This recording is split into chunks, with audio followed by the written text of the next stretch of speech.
Introduction part, meaning and definitions to each.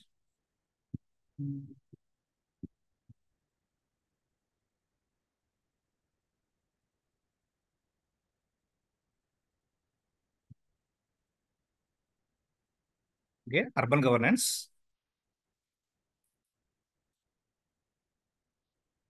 Okay, here we will discuss what is governance, meaning and definitions, principles of good governance, challenges of good governance, how we achieve good governance.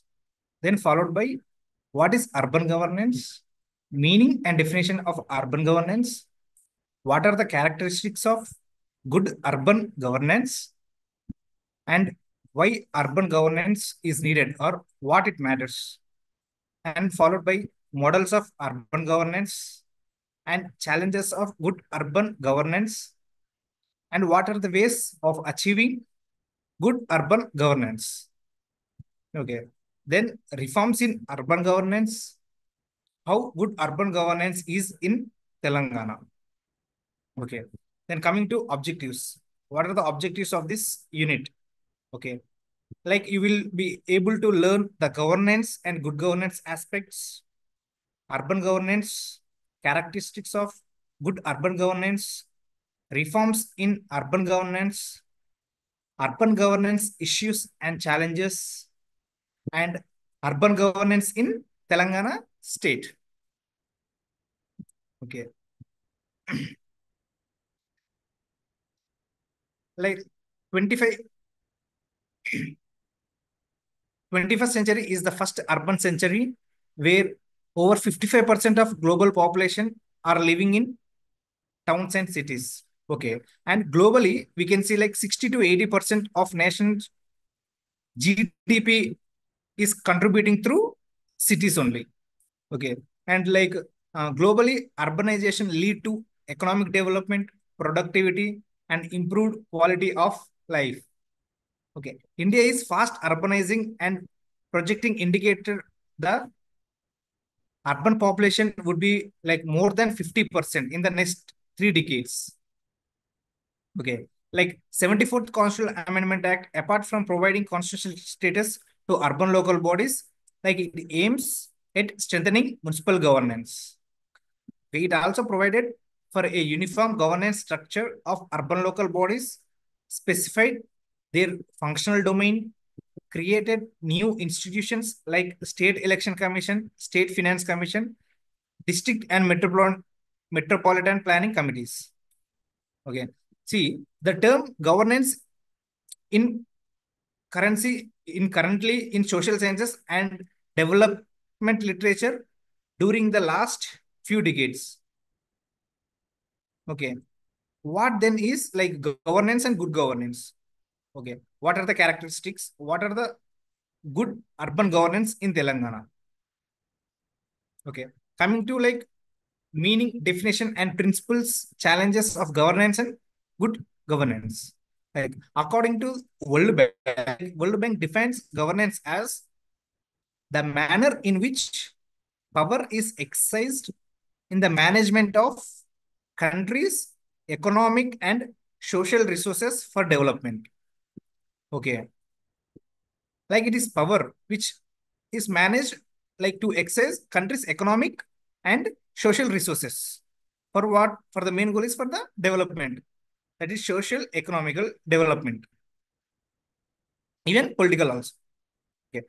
Accordingly, the term governance includes public sector management, accountability, legal framework, transparency, and information. Okay, all these terms will be included in governance. We will discuss one by one in the next. Okay, the United Nations Development Program, UNDP, defines governance as beyond mere exercise of power by the state. Okay, it is beyond the power, not limited to the exercise of power by the state. Okay, it means exercise of power or authority that is political, economical, administrative to manage countries, what we call countries, resources and affairs. It comprises mechanisms, processes, and like institutions through which citizens and groups articulate their interests, exercise their legal rights, meet their obligations, and mediate their differences. Okay. Next, coming to like according to UNDP, governance is the exercise of economical political authority to manage a country's affairs at all levels. Okay. It is important to understand and recognize the distinction between like government and governments. What is governance and what is government? Okay. Government refers to the machinery and institutional arrangement for the exercise of sovereign power for serving the internal and external interests of the community. Whereas governance is like it is a process as well as the result of making authoritative decisions for the benefit of the society. Okay. That like Webster Dictionary defines governance as the act or the process of governing, like especially authoritative direction and control. Like governance is a broader notion than government. Okay. Coming to good governance. What is good governance? Like the World Bank in its report governance, like in 1994, the World Bank experience report notes that good governance is epitomized by predictable, open, enlightened policy making that is transparent process. Also, bureaucracy imbued with professional ethos, an executive arm of government accountable for its action, and a strong civil participating in public affairs, and all behaving under the rule of law.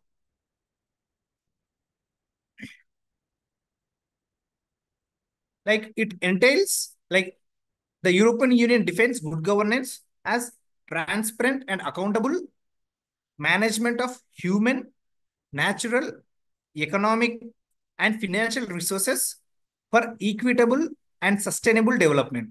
Okay, for equitable and sustainable development. Like it entails clear decision making procedures at the levels of public authorities, transparent and accountable institutions. Okay, like the Economic and Social Council for Asia and the Pacific, it states that governance can be good if efforts are made to minimize corruption, take on the views of minorities and the voices of the most vulnerable sections of the society. Like it defines 8 characteristics of good governance. What are those 8 characteristics? Participatory in nature, consensus orientation, accountable, transparent, responsive, effective and efficient, equitable and inclusive, and finally, rule of law. Okay, we will discuss this, what we call this 8 characteristics of good governance in detail. Okay, coming to rule of law. Like one of the main responsibilities of the state is to build a democratic and justice society. Okay, how this democratic and justice society can be built means through rule of law. Okay, to achieve this, rule of law is the most essential element.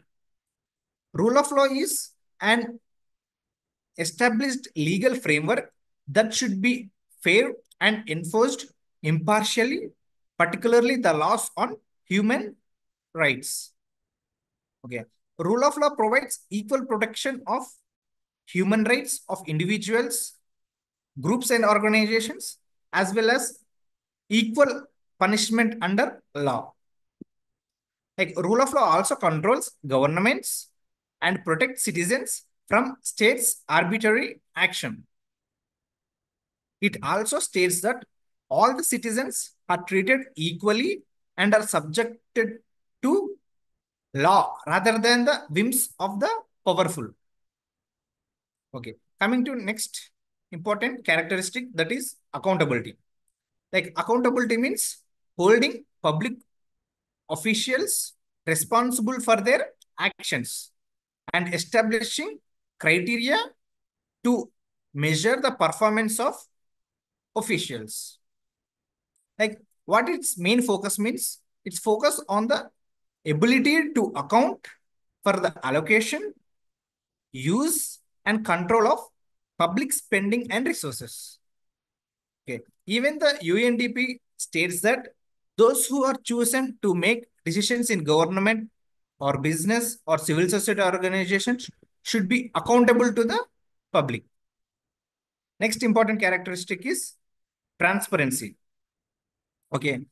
Like broadly, transparency means the public access the policies and strategies of the government. It means making public accounts verifiable.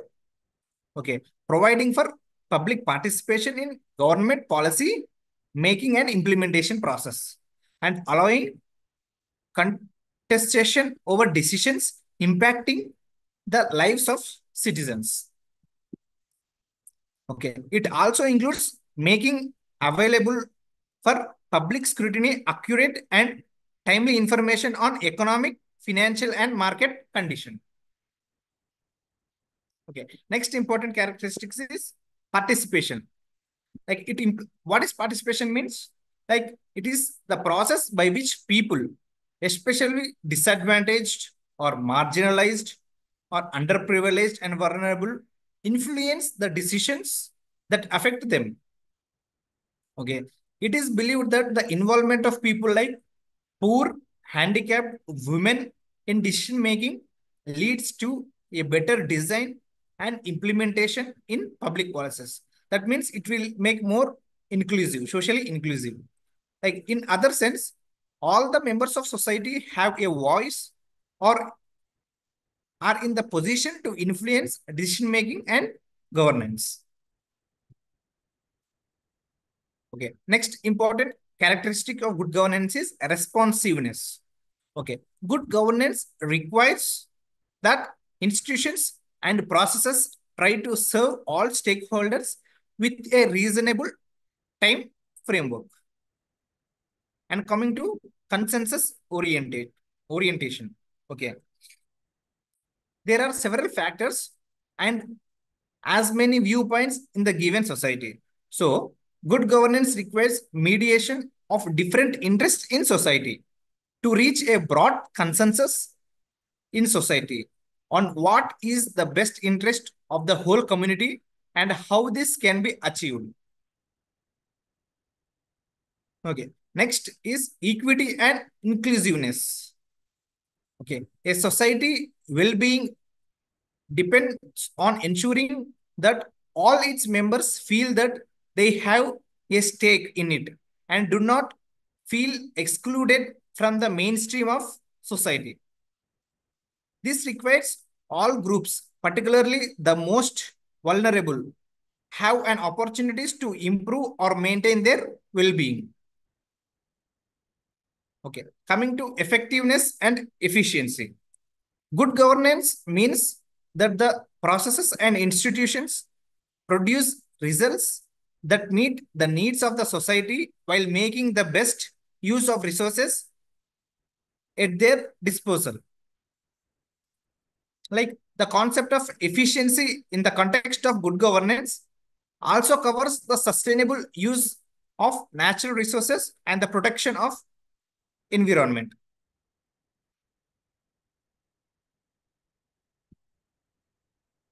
Next, coming to the challenges of good governance. Okay, governance needs to be understood holistically. Good governance is an instrument to ensure the life with dignity and respect. Okay, there are certain challenges in good governance. What are those means? Criminalization of politics and corruption, which need to be addressed on the like urgent basis in India. Like the corruption has also spread widely in all aspects of public life. If not, like there is the foremost need to intensify the good governance initiatives. Okay, achieving good governance. How we can achieve means like civil society organizers and people together identify the shared values, needs, and challenges, set priorities, and develop programs. Okay, all stakeholders involved in jointly manage and implement through a transparent and accountable process with shared responsibility and outcomes. Like it is also essential to create an enabling environment for the expression of most marginalized, vulnerable, and underprivileged communities in the society. Coming to the concept of urban governance. Okay, what is urban governance? Urban governance refers to the how local, state, and national government and other stakeholders decide to plan, finance, and manage the urban areas. What are the urban areas? Means towns and cities. Okay, it is extremely political, involving, and contestation. Coming to what is the meaning and definitions. UNDP defines urban governance as the exercise of political, economic, and administrative authority in the management of a city's affairs. Like it also comprises the mechanisms, processes, and institutions through which citizens and groups articulate their interests, exercise their legal rights, and meet their obligations. Okay. According to UN Habitat, defines urban governance as the sum of the many ways of individuals and institutions, public and private, plan and manage the common affairs of the city. It is also a continuing process through which conflicting interests are accommodated and cooperative actions are taken. Okay. It also includes like formal and informal institutions as a social capital of citizens. According to UN Habitat, the good urban governance is inextricably linked to the welfare of the citizens. Good urban governance affirms that no man, woman, or child can be denied access to the necessities of urban life, including adequate shelter, security of tenure, safe water, sanitation, a clean environment, health, education, nutrition, employment, and public safety and mobility. Okay. Coming to characteristics of good urban governance. What are the characteristics of good urban governance? Okay. Here also there are 8 characteristics of good urban. What are those? Accountability, transparency, responsive, equitable and inclusive, effective and efficient, rule of law, participatory, and consensus oriented. Like all these have been dealt with in the earlier what we call characteristics of good governance. Coming to why urban governance matters. Why? Because like one of the important challenges of the present century is managing cities and urban growth. Like if the cities and towns are governed well, they act as engines of growth and provide citizens with a better education, employment, healthcare facilities. Further, the cities contribute to the national growth through enhanced revenue generation and political stability. On the other hand, poorly managed cities and towns may become centers for poverty, inequality, conflict, crime, and violence. Okay. Across the globe, in many countries, urban population instead faster than the capacity of cities to provide good infrastructure and good governance. What are the models of urban governance? Coming to models of urban governance. Like there are 7 models of urban governance across the globe based on national political and administrative conditions. Like what are those? They include managerial, cooperation, corporate, pro-growth, welfare, clientelist, pluralist, etc. However, like in India, we can delineate only 2 forms of urban governance. Firstly, general model, which is like the model across almost all the states. And the second model is the West Bengal model. Minute.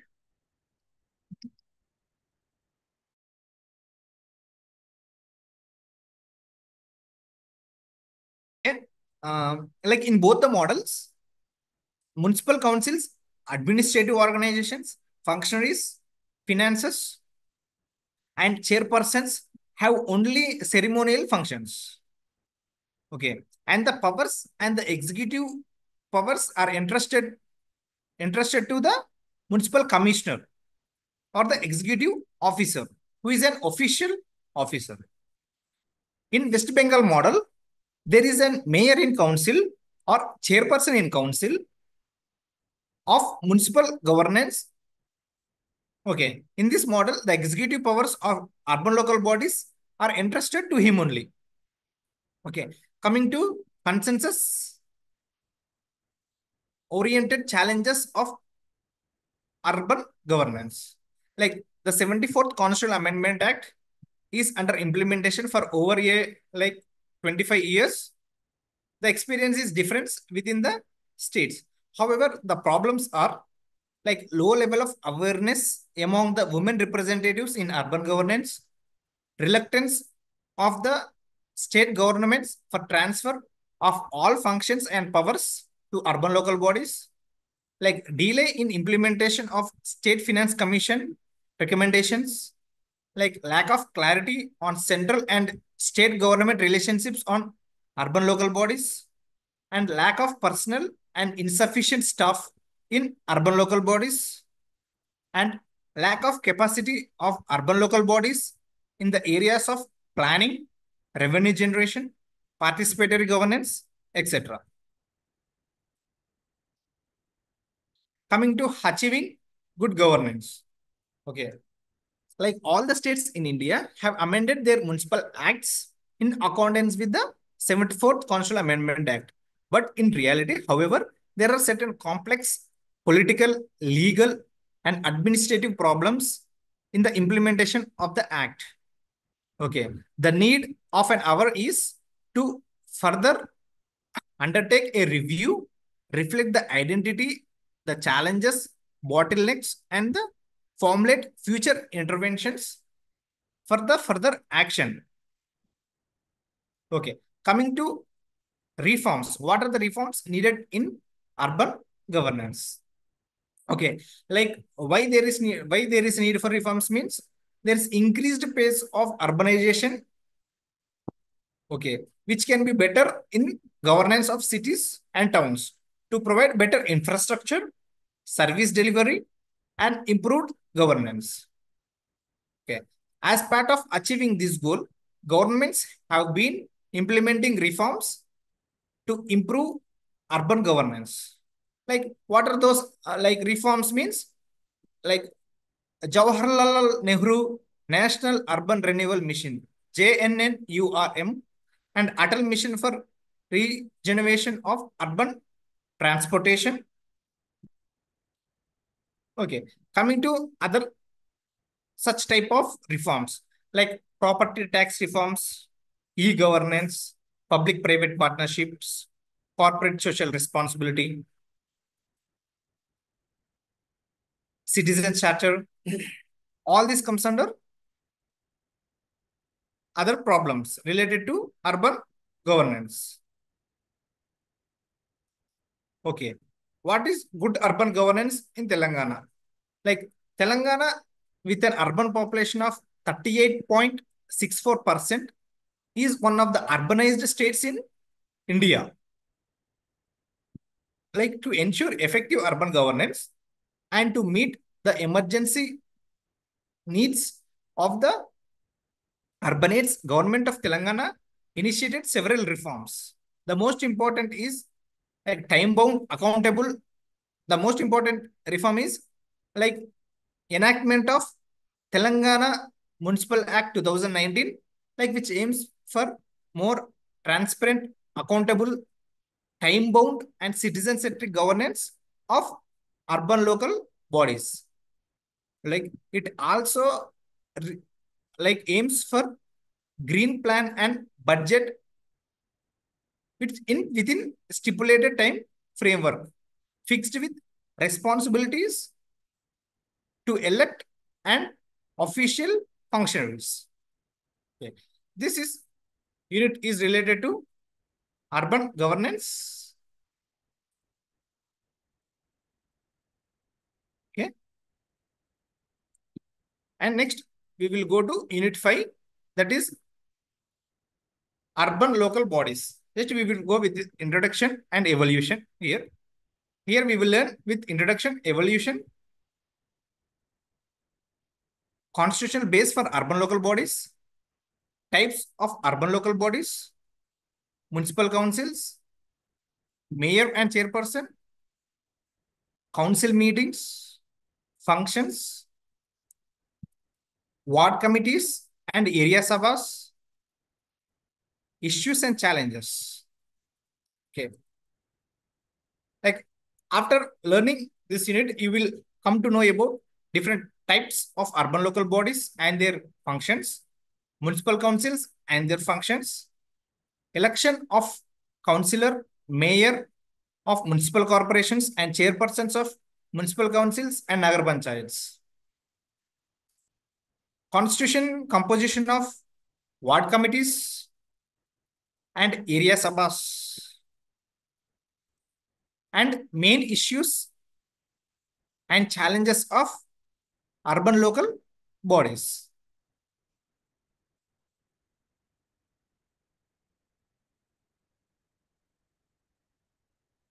Okay, coming to introduction part, like the concept of local self-government is not new to India.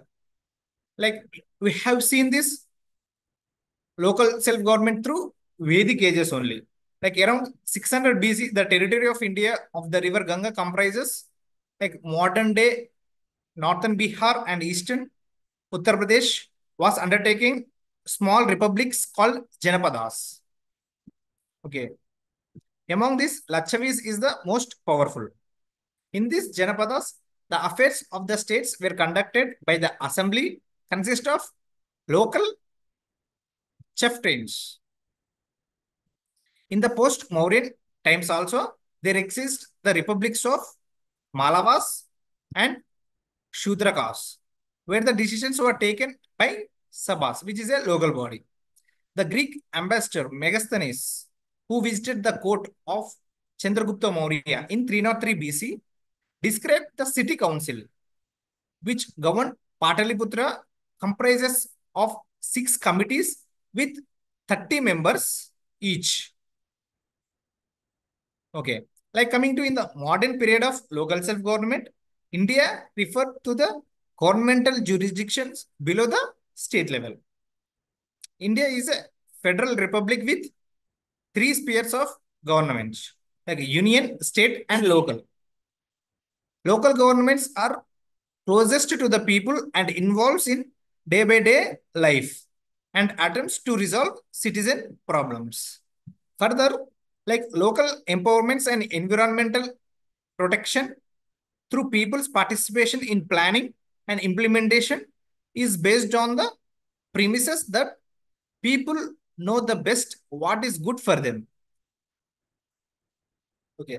Next, hierarchy of governments in India. What is hierarchy means? Like first we will have union government, then we will have state government, then local bodies. Local bodies means urban local bodies and rural local bodies. Like coming to evolution of local bodies. Like in the modern period in India, local governments as a political institutions established by Britishers. Okay, it can be traced back to Mayor's Resolution. When is the Mayor's Resolution? Means it is in the 1870. Okay, then followed by Ripon Resolution on Local Self-Government in 1882. Government of India Act 1919 and Government of India Act 1935. Like Lord Mayo is the famous resolution stated that local interest, supervision, and care were necessary to succeed in the management of funds devoted to education, sanitation, medical, charity, and local public works. The mayor's resolution provided for the centralization of finance, like Lord Ripon's resolution, after a review results of mayor resolution and taking into consideration of popular opinions, the government of India, through its desirable to increase the scope of local governments. The two objectives of the resolution were to decentralize more functions to local management and make local government an instrument of political and popular education. Okay. Then coming to the constitutional base of urban local bodies. We all know that 73rd and 74th Constitutional Amendment Act is the constitutional base. Okay. Coming to types of urban local bodies. Like the Constitution of India, under which article? Under Article 243Q provides there are three types of municipalities. Okay. There are three types of municipalities. Nagar Panchayat for transitional areas, an area of transition from rural to urban, municipal council for smaller urban area, and the municipal corporation for larger urban area. All states, apart from implementing 74th Constitutional Amendment Act, provided for three types of urban local bodies. There are some exceptions also. For example, Telangana Municipal Corporation Acts provides only for two types of urban local bodies: municipal corporations and municipal councils. In Kerala, through Municipal Act provides three types of corporation. That is municipal corporation, municipal and Nagar Panchayats.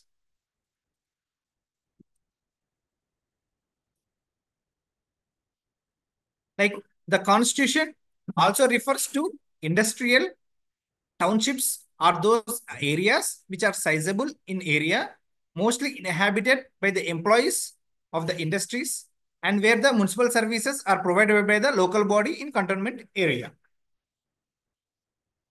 Okay, coming to municipal councils, composition, constitution, and elections. Like the municipal is set up by broadly consists of deliberative wing and executive wing. Okay, deliberative wing consists of municipal council, chairperson, ward committee, and area sabhas. Municipal council is a body of persons consisting of persons elected by voters in the municipality.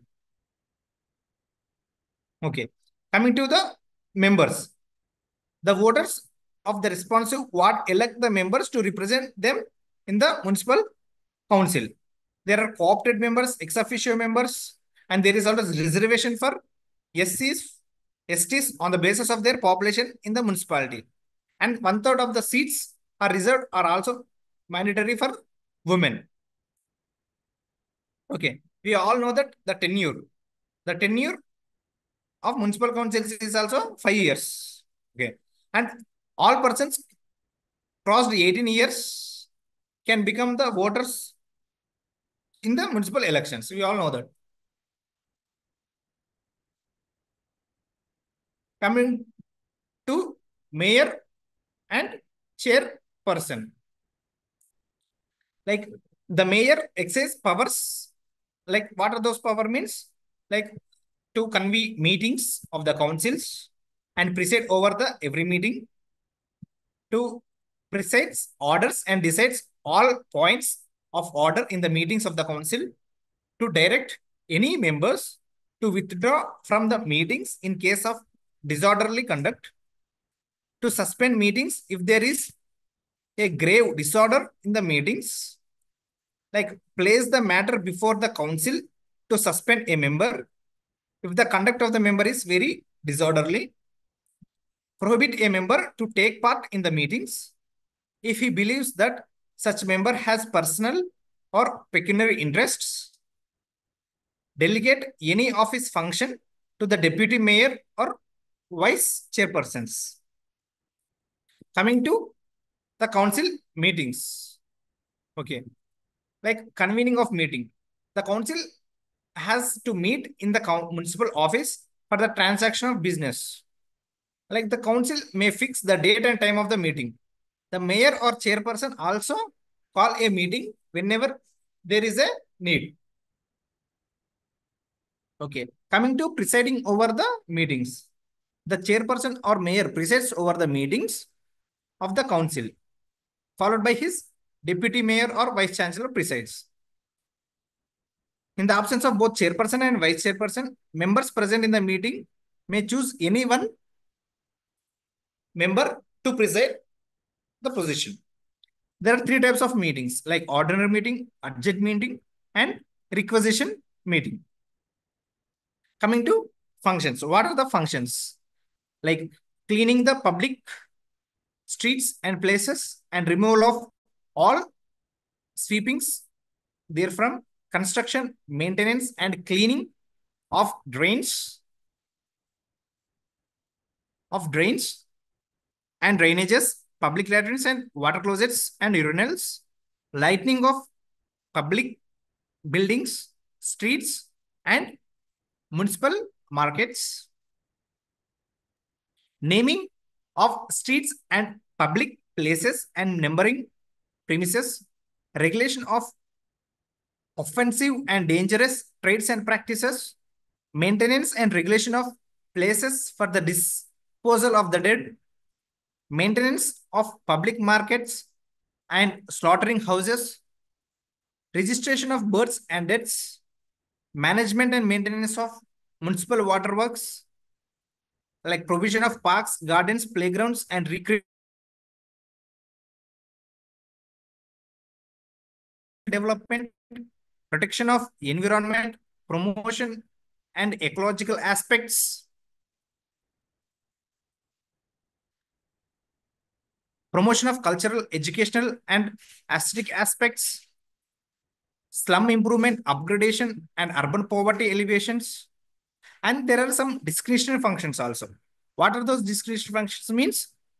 Organization and maintenance of institutions for the care of sick, disabled, and handicapped, organization and maintenance of maternity homes and infant welfare centers, organization and maintenance of chemical or bacteriological laboratories for the analysis of water, food, or drugs connected with the public health, swimming pools, public wash houses, bathing places, and other institutions designed for improvement of public health, construction and maintenance of drinking fountains in public streets, planting and maintaining of trees on roadsides and other places, holding exhibitions, athletics or games, maintenance of ambulance services, taking measures to meet calamity affecting the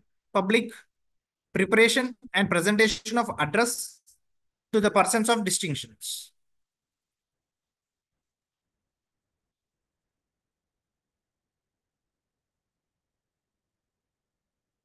And coming to next, ward committees and area sabhas. Ward committees. We know that ward committee is considered for each ward or a group of wards in urban local bodies. Okay. The ward committee is ex officio chairperson of the ward committee. ward member. Okay. The functions of the ward committee means to supervise sanitation and drainage, monitoring the works of the schools, maternity centers, review of collection of taxes and non-taxes, preparation of list of beneficiary of pensions and subsidies, preparation of annual development plan. What are the rights of ward committee? To seek information from the commissioner on any matter relating to the ward, obtain information about the master plan and zonal development plans of municipality, to obtain the details of municipal budget, to obtain the details of revenue related to the ward. And there will be also secretary of the ward. Meetings will be going on at least once in 2 months. Okay. Coming to area sabha. Okay. Each ward is divided into area sabhas based on population of the ward. Okay. Like what are the functions of area sabha means to determine the priority of the schemes and developments to be implemented in the area, to identify the eligible persons of beneficiary oriented schemes, verify the eligibility of the persons getting the welfare assistance from the government sponsored schemes, and identify the deficiencies in water supply, street lighting and sanitation. Okay. The meetings, how the meetings are going on means once in 3 months, the meeting will be convened. What are the issues and challenges means? Like we all know that there are several issues and challenges in the working of urban local bodies. They include delayed elections to municipal councils in some states and appointment of special officers to run the municipal affairs in the absence of municipal councils, not holding regular meetings of the municipal councils and ward committees and area sabhas, and the role co-opted and ex officio members in the municipalities. There are also problems of inability of urban local bodies to take up all the functions listed in the municipal acts. Okay. This is related to unit 5. In the next class, we will discuss the unit 6. Okay. Until then, bye.